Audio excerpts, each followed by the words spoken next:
Cody's Caravan. We're live at Old Soul. This is Hillary. Hillary just got off a plane from Kenya, I just found out. Just off the plane. What were you doing in Kenya? I was attending the Kenya National Barista Championships and also participating in it, which was pretty fun. But yeah, here I am, back again at work. I feel terrible for making you do this. Okay, so I want to talk about some of the new seasonal beverages they have here. What you got? We got a citrus mint matcha, which is pretty refreshing. I mean, with the hot season coming in, I think somebody needs something that is very refreshing during the day. And we have our classic lavender vanilla latte, also very refreshing ice drink, both shaken. I mean, it's the hot season. Yeah, it is hot. The only way to have your drink is if it's shaken, Exactly. Shaken, not stirred. Well, let's do it, Lynn. I want to see you work. So at the competition, what do you do in the competition? So in the competition, you basically have to prepare 4 different courses for 4 judges. Espresso, milk beverage, can be a latte, a cappuccino, then a signature beverage. You literally create something on your own that has to have coffee in it. This time around, I decided to go with a process that I called nitrogen maceration, where you basically take your ingredients and flash them with nitrogen for over 14 hours in the fridge. Periodically flash them with nitrogen after every 4 hours.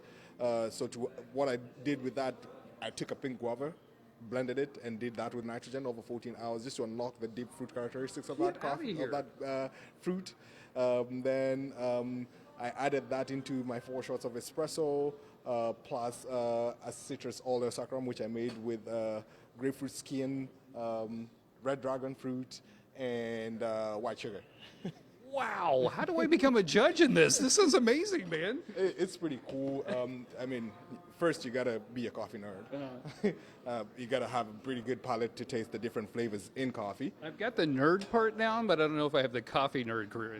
But yeah, you kind of just have to get yourself into coffee, enjoy coffee, get yourself into tasting different flavors in coffee, because I mean, adding all those ingredients into coffee and you still have to taste the flavors of coffee is pretty mind-blowing, Right. But it was pretty cool, a nice ice. Again, it's pretty hot back in Kenya as well right now, so I did an iced drink as well, very shaken. It was martini-like, so which was pretty cool. I mean, it's got pretty high points. How did you do in the competition? Well, not as I expected, but I enjoyed being back home again for the competitions once more. I mean, a few hindrances here and there, which kind of like stopped me from proceeding. But other than that, I still scored the highest point that I've ever been scored in the Kenyan competition. And I was happy about that, and happy to be, well, that's my home, back home and competing again. I was about to say, making coffee in Kenya, they make some really good coffees in Kenya, so that's a lot of competition. Pretty cool. Do you have a choice of milk? That's fine. All right, gotcha. A little whole milk in there? Pretty exciting. Pretty exciting. Yeah. I'm excited for you. And exhausted for you. I can't believe you just got back home. I mean, you get back, you do what you do. I mean, this is what I love. This is what I do every day. I mean, get back to it and get back to the grind, You clearly enjoy what you do. Is there something about, like, giving people the perk up they need to wake up every morning, Well, here's the thing. Initially, my dream was not to become a barista. He's shaking. He's shaking. So initially, my dream was to become a pilot, which I'm literally working on right now. I just flew 1 hour of flying just before I went back to Nairobi. And I started working, well, that was when I was back home.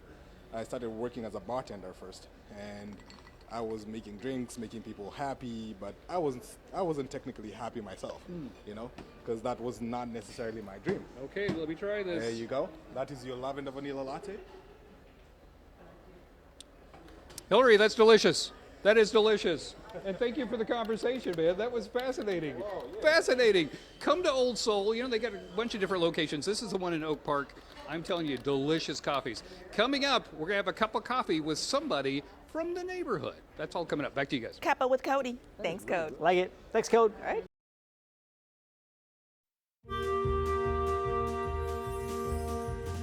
And welcome back. Cody's Caravan. We're live in Old Soul, the coffee shop.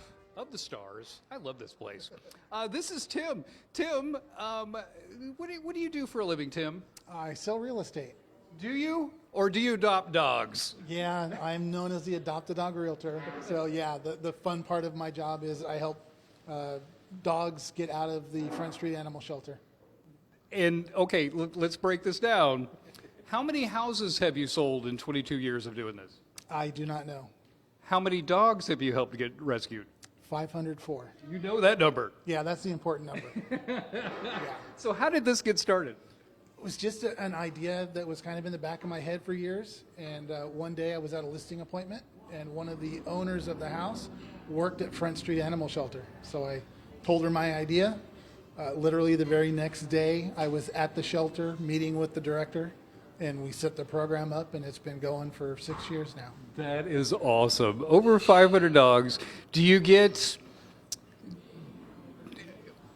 like updates from the dogs and stuff? Do people like keep you updated? I do. So I have a lot of followers on my Facebook page. None of them are there for real estate. They all follow the dogs.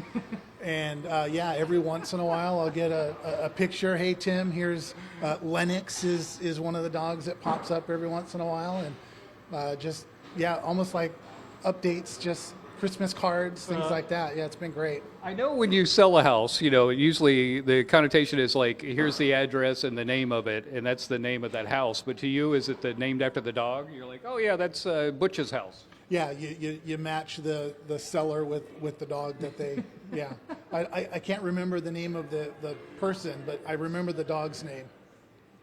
Now, when you sell somebody a house, I mean, it's a big deal. Like, that's their home, their kids are going to grow up there and stuff.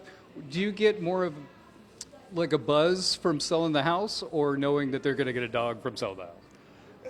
It's both.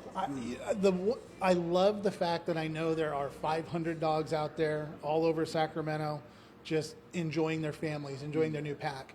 But I do get that sense of accomplishment when a family comes back to me several years later. They've had a couple of kids, and now they want more space, and they need another house. So I feel like I'm almost like part of the family. Yeah, yeah. And maybe they need another dog too. Who knows? Can never have too many dogs. If people want to get a hold of you, how do they get a hold of you? You know, if you Google the Adopt-A Dog Realtor, I'll pop up. And please, if you want to help my dog adoption campaign, join my Facebook page, join my group, and I post all the dogs, and just share the post. It's the best thing, the best way to spread the word about the shelter and the dogs. Fantastic. Nice to meet you, man. Thanks for having a cup of coffee with me. I had great coffee. Thank you. And yeah, come down to Old Soul. Yeah, it's good stuff, isn't it? It's good stuff.